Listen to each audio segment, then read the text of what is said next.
사랑하는 성도님들, 새해를 맞아 마음속에 하나님께서 올 한 해 이런 것들을 좀 채워주시면 좋겠다, 마음에 계획 세우신 것들 있으시죠? 그것들 중에 하나라도 정말 하나님께서 꼭 응답해 주시는 은혜가 있기를 간절히 원합니다. 제가 보니까 이 새해 증후군이라는 말이 있더라고요. 이 증후군만 붙이면 다 말이 되는 것 같아서 조금 식상하기도 한데, 새해 증후군이 뭔가 했더니 한 해를 맞이하면서 불안감, 우울감, 스트레스, 피로감을 호소하는 걸 새해 증후군이라고 또 어디 기사에 있더라고요. 대부분 이 새해 한 달 사이에 느끼는데 직장인이나 학생들이 새해 증후군을 느낀다, 이런 기사가 있었습니다. 인사이동도 새해를 맞아 있게 되고 또 학교도 바뀌게 되고 진급하며 새로운 관계들을 맺어가게 되니 그런 것들이 또 기대도 되면서도 한편으로는 또 부담이 되는 그런 것들 때문에 새해 증후군이라는 말이 붙었더라고요. 한 조사기관에서 작년에 2023년에 만 19세에서 59세 남녀 성인 1000명을 대상으로 새해 계획 및 운세 서비스 관련 인식조사를 했는데, 1000명 대상으로 조사했는데 전체 84.5%가 운세 서비스를 이용한 적이 있다, 이렇게 답을 했다고 해요. 그러면서 그 이유를 물어보니까 마음의 위안 및 걱정의 감소를 위해서 운세 서비스를 이용했다, 이게 절대 다수였다는 거예요. 이런 걸 보면은 새해가 참 기대와 소망으로 다가오면서도 한편으로는 또 두려움과 걱정으로도 우리에게 이렇게 짐처럼 느껴지는 것을 많은 사람들이 경험하는 것 아닙니까? 오늘 본문을 보면은 엘리야가 이 성경에 나오는 여러 인물 중에 제일 에너지가 많고 또 놀라운 열정적인 사람으로 등장을 하잖아요. 그런데 오늘의 이 엘리야의 모습은 그 모든 삶에서 가장 위기의 순간, 제일 지쳐있는 모습으로 등장하고 있습니다. 아무리 에너지가 많고 또 우리가 잘 알고 있는 대로 성령이 충만해서 그가 기도할 때 하늘에서 불이 내려가지고 모든 하나님의 살아계심을 증명한 엘리야라 할지라도 이렇게 실패하고 번아웃이 올 수 있다라고 하는 것을 보면서 여러 가지 반면교사를 저희들이 받을 수 있겠죠. 성도님들도 새해를 맞이하면서 두려운 마음이 들 때는 우리에게 벌써 학습된 경험이 있는 거 아닙니까? 계획한 대로 다 되지는 않을 거야. 늘 마음속에 품어도 이렇게 애를 써도 번아웃에 빠져서 하루아침에 완전히 무너져 이제 엘리야가 하나님 제 생명을 거두어 주십시오 라고 말하는 이 모습을 보이는데, 바쁘고 힘든 일상생활 속에 짓눌려 있는 우리는 오죽하겠습니까? 그러나 엘리야를 우리가 보면서 그 회복 이야기를 보면서 우리가 똑같은 실수에 빠지지 않고 또 우리가 이렇게 번아웃에 또 두려움이 있더라도 엘리야가 회복된 이 방법을 통해서 우리도 같이 이렇게 회복해 나아가는 2024년 되는 우리 모든 성도님들 되시기를 간절히 바랍니다. 엘리야의 회복 이야기를 통해서 두 가지 교훈을 살펴보길 원하는데, 회복은 하나님을 만남에서 이루어진다라고 하는 것을 성도님들이 기억하시기를 바랍니다. 엘리야는 갈멜살 전투를 하고 난 다음에 다 잘 될 줄 알았어요. 다 이스라엘의 마음이 하나님께로 돌아와서 바알을 버리고 아스타롯을 버리고 하나님을 섬길 줄 알았는데 어떤 일이 일어났습니까? 이세벨이 사신을 보내서 협박을 하죠. 그래서 엘리야가 그걸 보고 자신의 계획대로 되지 않는 걸 딱 보고 겁을 먹었습니다. 그래서 본문을 보면은, 오늘 본문 앞을 보면 이 엘리야가 지금 이 아합 왕이 북이스라엘이잖아요. 북이스라엘의 왕이잖아요. 그 아합의 이세벨의 이 손길을 피해서 남쪽으로 점점 이동해서 유다로 오고, 유다에서도 지금 오늘 브엘세바에 이르렀다 그랬는데, 브엘세바는 유다에서도 제일 남쪽에 있는 최남단에 있는 도시가 이 브엘세바입니다. 그러니까 이세벨의 영향력이 전혀 닿지 않을 것 같은 최 땅끝으로 간 거죠. 피한 겁니다. 그러고도 모자라서 자신의 종은 브엘세바에 머물게 하고 자기는 어디로 가냐면 더 남쪽인 광야 지역으로 나아가고 있습니다. 그러면서 광야에 가서 이렇게 말하죠. 4절 말씀 보니까 자기 자신은 광야로 들어가 하루길쯤 가서 한 로뎀나무 아래에 앉아서 자기가 죽기를 원하여 이르되, 여호와여 넉넉하오니 지금 내 생명을 거두시옵소서. 나는 내 조상들보다 낫지 못하니이다 하고. 얼마나 무기력합니까? 얼마나 실패감과 자기연민에 빠져서 저는 제 조상들보다 낫지 못합니다. 제 생명을 거두어 가십시오. 제가 무슨 쓸모입니까? 이러면서 낙심하고 있습니다. 죽기를 구해요. 그때 하나님은 엘리야를 보듬으셔서 이제 하나님의 산 호레베까지, 신의 산까지 이르게 하시거든요. 거기에서 하나님께서 내가 어찌하여 여기 있냐 이렇게 물으시죠. 그때 엘리야는 반복적으로 하나님께 이렇게 대답합니다. 10절도 14절도 동일한데 세 번역으로 제가 읽겠습니다. 엘리야가 대답하였다. 나는 이제까지 주 만군의 하나님만 열정적으로 섬겼습니다. 그러나 이스라엘 자손은 주님과 맺은 언약을 버리고 주님의 제단을 헐었으며 주님의 예언자들을 칼로 쳐서 죽였습니다. 이제 나만 홀로 남아있는데 그들은 내 목숨마저 없애려고 찾고 있습니다. 엘리야는 지금 실패감만이 아니고 지독한 고독에 지금 괴로웠죠. 저 혼자 남아 있습니다. 갈멜산 제사 때도 보면은 수많은 사람들이 이제 다 모였는데, 이스라엘 사람들이 모였는데 엘리야가 백성을 향해서 외치죠. 너희가 어느 때까지 둘 사이에서 머뭇머뭇하려느냐? 여호와가 하나님이면 그를 따르고 바알이 만일 하나님이면 그를 따를지니라 하는데 백성이 뭐라 합니까? 한마디도 얘기하지 않아요. 철저히 엘리야는 처음부터 이렇게 아무도 없는 외로운 삶을 살았습니다. 실패의 외로움까지 더해지니까 이제 마음이 확 무너진 거죠. 하나님은 이렇게 마음이 무너지고 지친 엘리야를 어떻게 회복시키시는지를 오늘 말씀을 보길 원하는데, 하나님은 하나님의 산 호렙까지 이른 엘리야에게 가장 먼저 이렇게 말씀하십니다. 11절 말씀을 보면 이렇게 말합니다. 여호와께서 이르시되 너는 나가서 여호와 앞에서 산에 서라. 영어 성경을 제가 이렇게 좀 적어놨지만 이 원문의 의미가 좀 더 잘 살아날 것 같아서 제가 영어 성경을 적었습니다. 하나님이 엘리야에게 말씀하시는 건 뭐냐면 너 내 앞에서 서. 너 내 앞에서 서. 그걸 하나님께서 제일 먼저 말씀하시는 거죠. 엘리야를 하나님 앞에 독대하게 하십니다. 그리고 자신을 드러내시죠. 하나님을 어떻게 드러내시고 엘리야가 하나님을 어떻게 만나느냐? 11절 12절 말씀을 같이 함께 봅니다.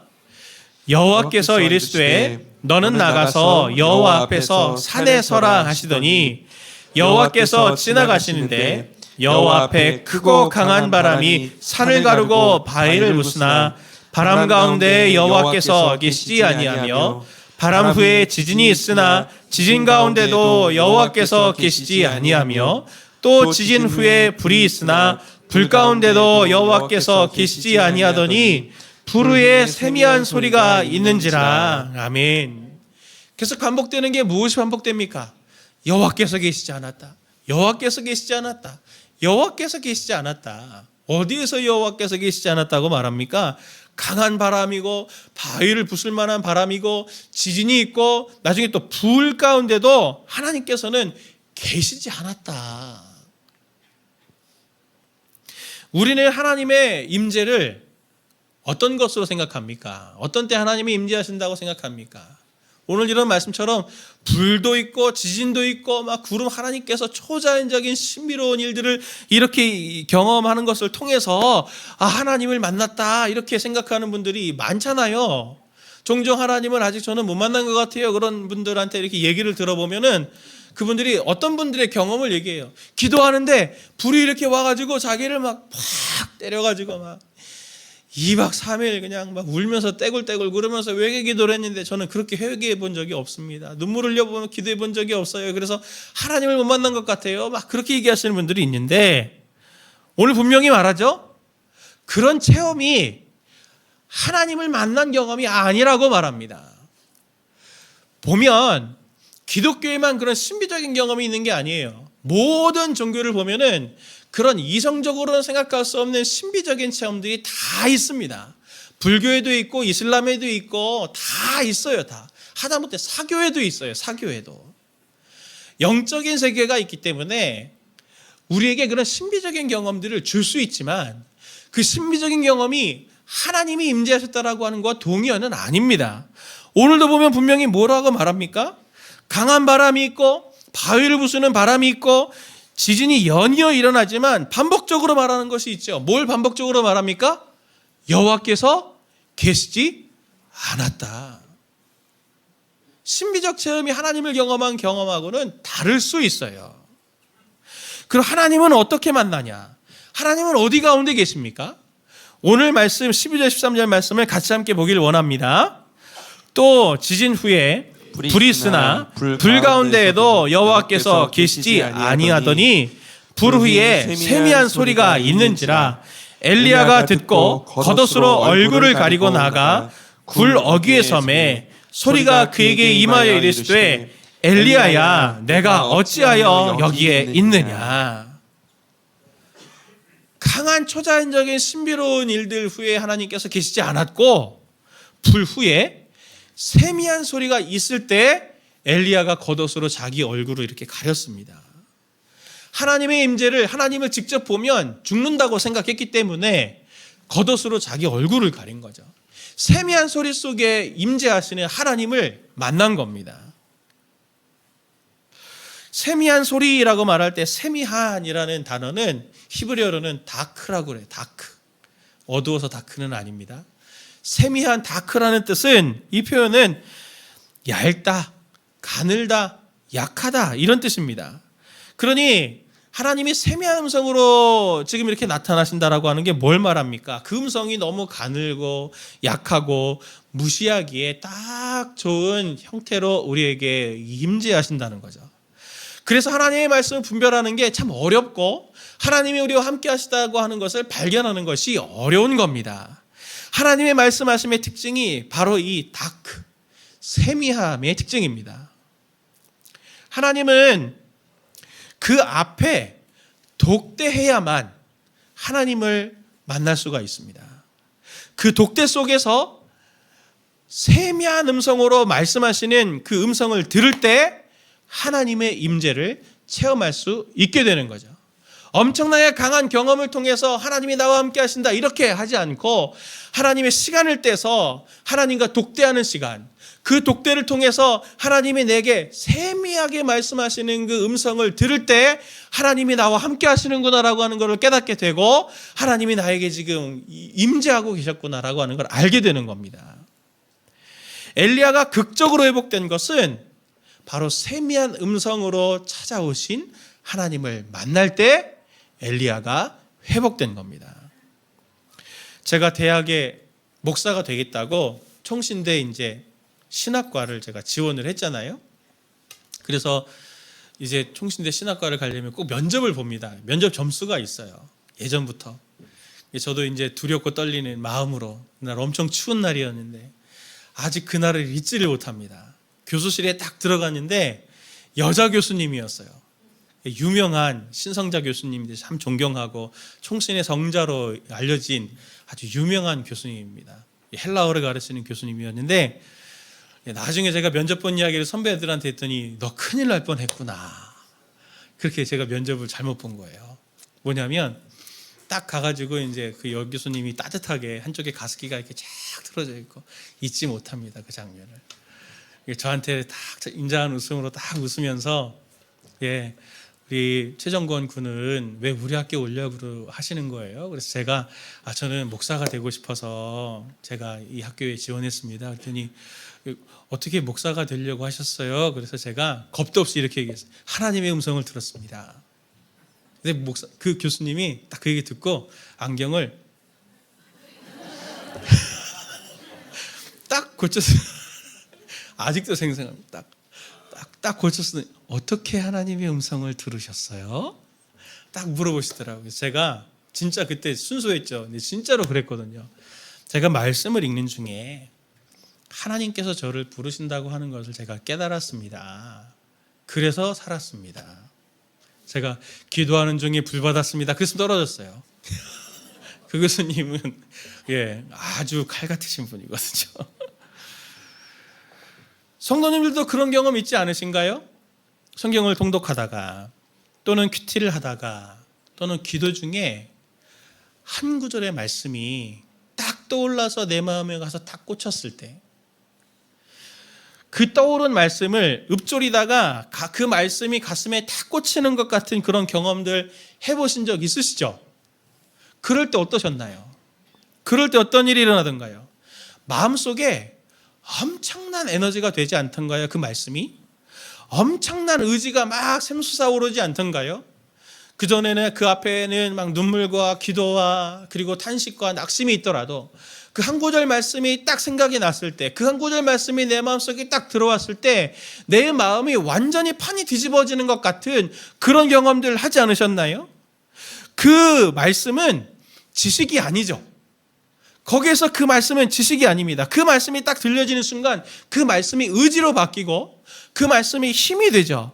그것을, 그렇게 말씀이 바뀐 그 의지와 힘을 무엇이라고 하냐면 그게 바로 믿음이라고 하는 겁니다. 그 순간이, 그 말씀이 믿음으로 바뀌고 의지로 바뀐 그 순간이 바로 하나님을 만난 순간이고 그것이 하나님의 뜻을 분별하는 시간이 되는 거예요. 이게 신비죠. 우리가 성경을 읽을 때, 성도님들이 성경을 읽을 때 어떻게 읽습니까? 내용을 파악하려고 하는 방식으로 성경을 보는 경향이 있습니다. 그러나 말씀을 묵상하는 것은 그 이상의 의미를 가져요. 하나님이 어떤 분이신지를 성경은 분명히 얘기하는데 요한복음 1장 1절이 이렇게 말합니다. 같이 봅니다. 태초에 말씀이 계시니라. 이 말씀이 하나님과 함께 계셨으니 이 말씀은 곧 하나님이시니라. 아멘. 우리는 말씀, 그러면 그것을 지식이라고 생각을 합니다. 그런데 성경은 말씀은 곧 지식이 아니고 하나님이시라고 말을 해요. 성경을 읽는 것을 강조하고 기도를 강조하는 이유가 바로 여기 있습니다. 말씀을 가지고 기도하는 것을 강조하는 이유가 바로 여기 있어요. 단지 기도를 통해서, 성경을 통해서 어떤 지식을 쌓거나 또는 이해하지 못하는 말씀을 깨달음을, 이해를 얻으려고 하는 것이 전부가 아니고, 성경을 통해서 지식을 쌓는 방식이 아니고 성경을 통해서, 말씀을 통해서 세미한 음성으로 찾아오시는 하나님을 만날 목적으로 우리가 말씀 앞에 나아가는 것이고 기도의 자리에 나아가는 겁니다. 오늘 두려워하는 자세로 지금 이렇게 있는 엘리야에게 하나님은 너 하나님 앞에 서 독대하게 하시고 세미한 음성으로 엘리야에게 말씀으로 만나주시는 그 하나님을 우리도 만나야 되지 않겠나요? 그 말씀을 대할 때마다, 성경책을 펼 때마다 하나님을 만나고자 하는 마음으로 말씀 앞에 나아가야 되는데 우리는 성경을 통해서 지식을 얻으려고 합니다. 교훈을 얻으려고 그래요. 그걸 가지고 자기계발서처럼 성경을 읽는 거죠. 그런 태도를 버리고 우리는 말씀을 대할 때 세미한 음성 가운데 나를 찾아오시는 하나님을 만나고 싶습니다라고 하는 그 열정을 가지고, 열망을 가지고 말씀을 펴야 됩니다. 그럴 때 그 한마디 말씀이 우리에게 들려져서 우리의 마음이 믿음으로 가득 차고 하나님을 만남 경험이 우리의 삶에 새로운 에너지를 공급하여 마침내 하루하루 승리할 수 있는 능력의 삶을 살아갈 수 있는 삶이 영원히 회복되는 것이 바로 하나님을 만날 때 일어나는 것입니다. 우리 속사람이 회복되는 유일한 길은 이 한마디 하나님의 음성을 들을 때예요. 그 음성을 들으면 우리가 살아납니다. 그래서 예수님이 이렇게 말씀하셨어요. 요한복음 5장 25절을 같이 함께 읽습니다. 진실로 진실로 너희에게 이르노니 죽은 자들이 하나님의 아들의 음성을 들을 때가 오나니 곧 이때라. 듣는 자는 살아나리라. 아멘. 제가 붙들고 있는 몇 구절 말씀 중에 한 구절이 바로 이 말씀입니다. 무덤 속에 있는 자 같은 자들이라도, 죽은 자들이라도 하나님의 아들의 음성을 들으면 살아납니다. 아무리 낙담하고 자기 연민에 빠졌더라도 한 구절 하나님의 말씀이 내 마음에 들려지게 되면 살아나게 됩니다.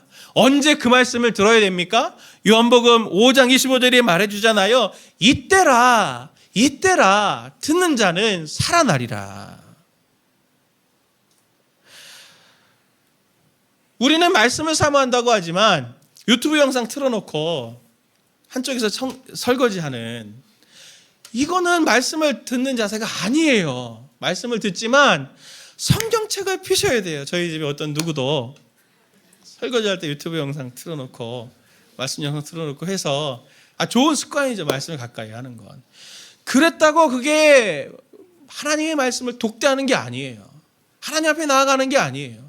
시간을 따로 정해서 하나님과 나만의 시간과 장소를 정하고 기도의 시간 속에 말씀을 읽어가면서 하나님께서 오늘 이 말씀을 통해서 내게 무엇을 말씀하시려고 하나, 하나님을 만나려고 하는 그 시간을 따로 갖는 것이 바로 충분한 하나님을 만나는 자세인 겁니다. 사랑하는 성도님들, 하나님이 1년 내내 동안에 매일매일 성도님들을 세밀한 음성으로 만나주시는 은혜가 성도님들에게 넘치시기를 바라고 그것으로 날마다 역동 있는 삶을 살아가시기를 예수님의 이름으로 축원을 드립니다. 엘리사의 회복 이야기를 통해서 보는 두 번째 교훈은 무엇이냐면 건강한 체험이 관건이라는 겁니다. 잘 채우셔야 돼요. 하나님께서 엘리야에게 내가 왜 여기 있느냐 물으실 때 엘리야가 이렇게 대답을 하죠. 14절 말씀. 그가 대답하되 내가 만군의 하나님 여호와께 열심히 유별하오니 이는 이스라엘 자손이 주의 언약을 버리고 주의 제단을 헐며 칼로 주의 선지자들을 죽였음이오며 오직 나만 남았거늘 그들이 내 생명을 찾아 빼앗으려 하나이다. 이 말씀 보면 엘리야가 말하는 요약이 바로 이겁니다. 나 한 사람 외에는 이제 하나님이 있는 사람이 없습니다. 남아있지 않습니다. 제가 유일한 생존자이죠, 하나님. 그래서 제가 여기 지금 도망쳐 온 거예요. 이 얘기를 들어보십시오. 엘리야가 얼마나 경직된 사람입니까? 그리고 얼마나 자기중심적인 사람인가요? 정말 그런가요? 엘리야의 말대로 하나님 믿는 사람은 엘리야 딱 한 사람밖에 안 남았습니까? 오늘 본문 앞에 문맥을 보면은 하나님께서 아합의 그 악한 왕인 아합의 대신인 오바다를 통해서 오바다가 개인적으로 100명이나 되는 그 선지자를 돌보고 있었어요. 그리고 오늘 보면 뒤에 문맥을 보면은 하나님이 엘리야에게 말씀을 하시죠. 내가 바알에게 무릎 꿇지 아니한 7,000명을 남겨뒀다. 하나님은 그렇게 일하셨어요. 근데 엘리야는 교만하게 뭐라고 말합니까? 하나님 믿는 사람은 딱 저 하나밖에 없습니다. 왜 이런 왜곡과 변질이 일어나나요? 왜 엘리야에게 이런 내면에 왜곡과 변질이 일어납니까? 사람들이 왜 지치나요? 엘리야의 모습은 딱 지금 보면 번아웃된 모습인데 건강심리학자들이 번아웃을 어떻게 설명을 하냐면 신체적 자원의 소진으로 설명하더라고요. 그러면서 자신이 쓸 수 있는 모든 자원을 다 끌어다가 방법을 다 끌어다가 썼는데 한계를 맞이하면 번아웃이 온다. 그렇게 설명하면서 번아웃을 극복하는 법을 한 4가지로 공통적으로 얘기하더라고요. 첫 번째는 운동하기, 두 번째는 일을 조절하기, 세 번째는 취미생활, 네 번째는 조급하게 생각하지 않기. 다 안 되는 거잖아요, 이거. 누가 뭐 일 줄이는 거 모릅니까? 안 되는데 어떡해요. 취미생활 누구나 안 하고 싶은 사람 있습니까? 형편이 안 되니까 못 하는 거지. 저도 하고 싶거든요. 저도 번아웃 빠져봐서 쉬어봤는데 안 쉬어지더라고요. 쉬어도 안 쉬어지더라고요. 그게 회복이 안 되더라고요. 번아웃과는 완전히 다르지만 번아웃과 이 결을 비슷하게 하는 것이 있는데 그게 바로 외도입니다. 외도 전문 상담사로 미국에서 유명한 헨리 버클러라는 분이 외도의 심리라는 책을 썼습니다. 꼭 한번 이 책을 읽어보세요. 여러모로 도움이 됩니다. 경건한 그리스도인들도 어떻게 외도에 빠지게 되는가라고 하는 것들을 진단하면서 한 4가지 정도 이유를 찾는데 그 중에 하나가 뭐냐면 여러 기대들과 자아 욕구들이 있는데 그게 채워지지 못할 때 외도의 유혹에 쉽게 빠지게 된다. 이 얘기를 하더라고요. 그러면서 노스 텍사스 대학의 인류학 교수인 수잔 스콰이어스 교수의 말을 인용을 하는데 이렇게 말을 해요. 외도는 도움이 필요하다는 신호이고 상황적 스트레스로 인한 관계에서의 결핍을 보상하려는 시도이며 누군가 고통받고 있다는 경고다. 그 안에 결핍이 있다는 거죠. 번아웃도 더 이상 끌어낼 게 없어요. 그러니 번아웃이 오는 거죠. 외도와 번아웃은 비슷합니다. 뜬금없이 외도와 번아웃 이야기하는 것은 공통적으로 그들 안에 결핍이 있기 때문이에요. 번아웃은 직접적인 소진이 일어나는 거죠. 그리고 또 외도, 불륜이 전 연령대에 비해서 40, 50대의 중년에 많은 이유도 왜 그렇습니까? 그들에게 경제적인, 사회적인, 가정적인 많은 부분들에서 이제 어느 정도 자리를 잡은 게 있기 때문에 달려갈 목표가 희미해지니까, 그러니 삶의 역동이 떨어지니 그 내면에 이 결핍 그리고 방향성이 희미해지는 것들이 결과적으로 여러 새로운 자극인 외도라고 하는 유혹에 쉽게 노출되게 되는 것이죠. 이런 면에서 보면 매너리즘과 변질도 거의 비슷합니다. 오늘 엘리야도 동일한 증상 아닌가요? 자신이 열심히 할 수 있는 것을 최선을 다했어요. 그런데 이제 한계에 왔습니다. 더 이상 뭐 할 수 있는 게 없어요. 지쳤어요. 근데 엘리야의 문제는 뭡니까? 엘리야가 왜 그렇게 소진되고 왜 그렇게 경직되고 왜 이제 하나님 저밖에 안 남았습니다, 이런 말을 왜 하나요? 그것은 소진은 공급이 없어서입니다. 공급, 인풋이 없으니까. 내면의 공급 채워짐이 없으면, 인풋이 없으면 아웃풋이 나올 수 있는 게 한계가 되지 않겠어요? 생각해 보십시오. 내 통장에 수입은 없는데 지출만 계속 있으면 결과적으로 어떻게 됩니까? 파산되는 거죠. 시간의 문제일 뿐이지.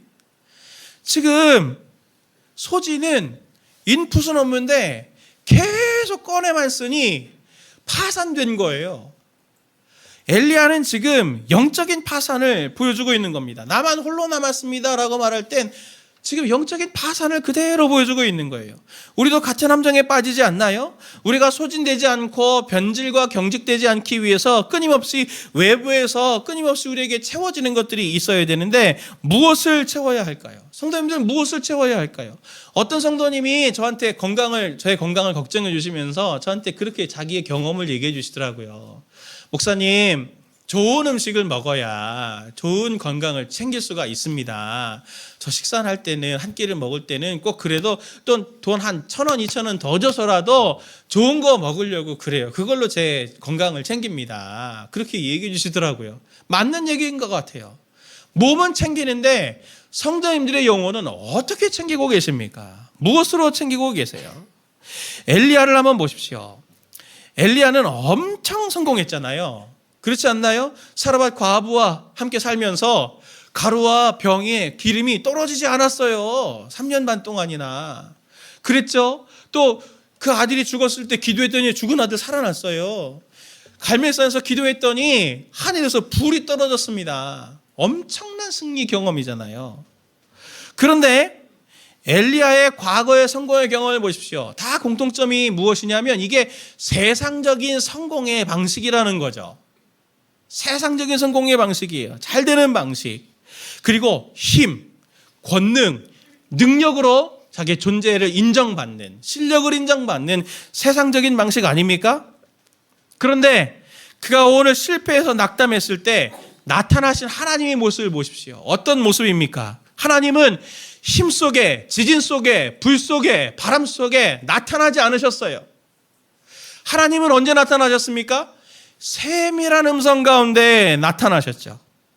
그가 세밀한 음성 속에서 앞으로 일어날 일들을 말씀해 주시는데 그 내용을 보면 15절부터 17절에 그것을 보여줍니다. 같이 함께 봅니다.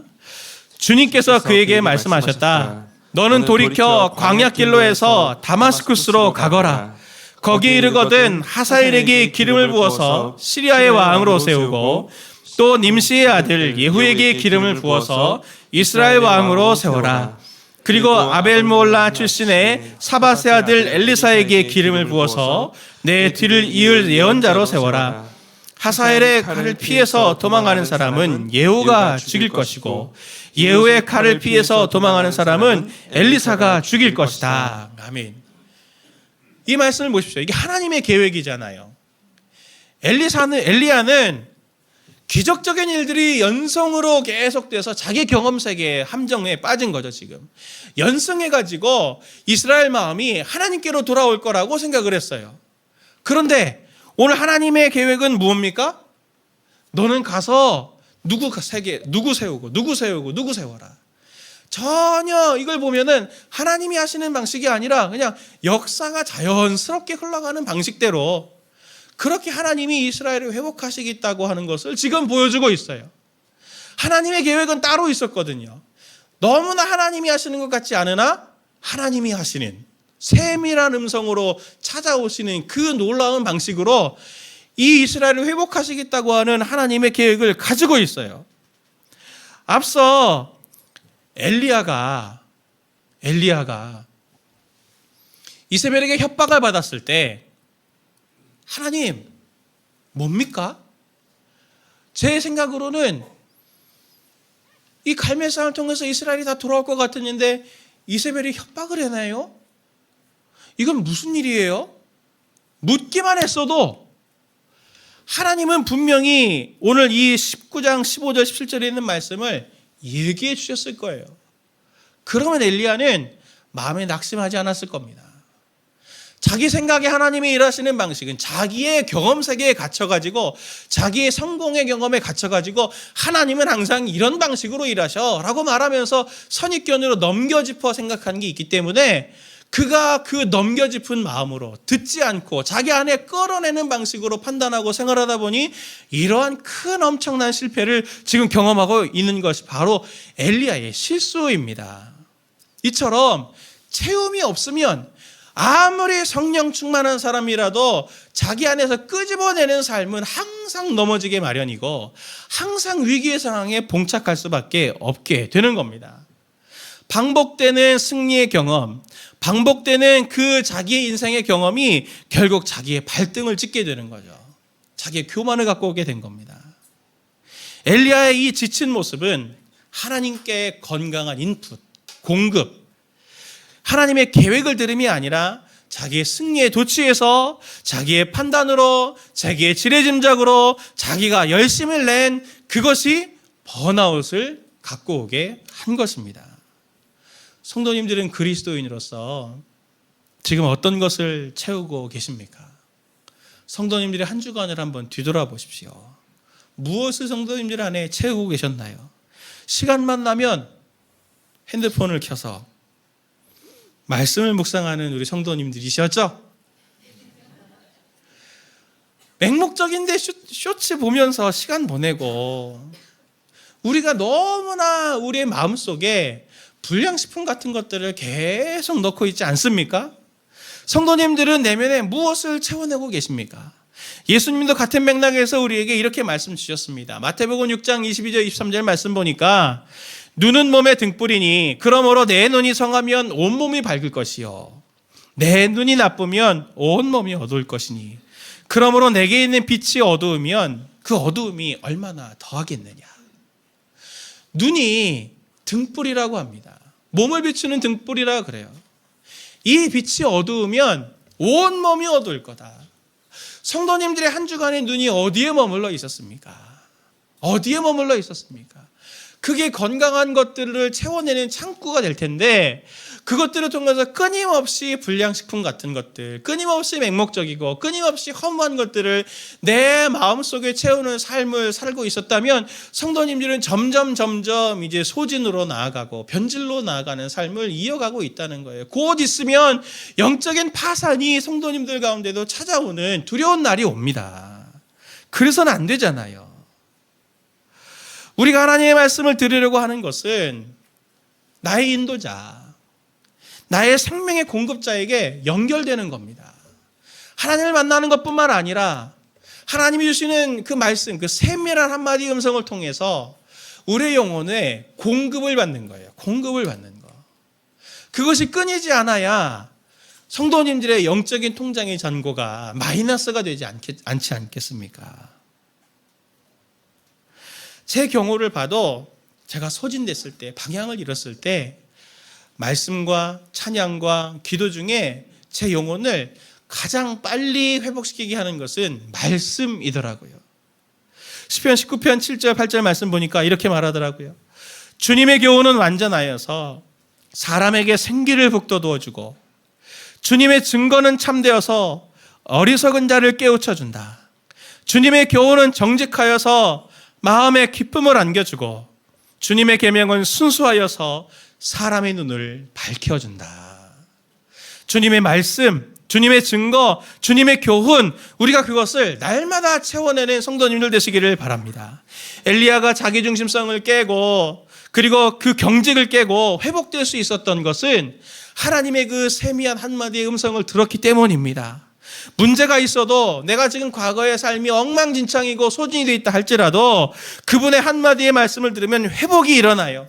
우리가 어제의 삶 속에서 지치고 건강하지 못한 것이 있고 불량식품 같은 것들을 우리의 마음속에 끊임없이 채워내서 엉망이었더라도 다시 우리가 회복해서 말씀과 기도의 자리에서 한 구절 주님의 그분의 음성을 우리 삶에 채울 수 있다면 우리도 번아웃에서 극복될 수 있습니다.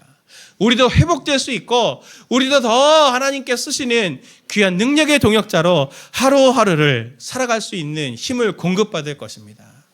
오늘 첫 주잖아요.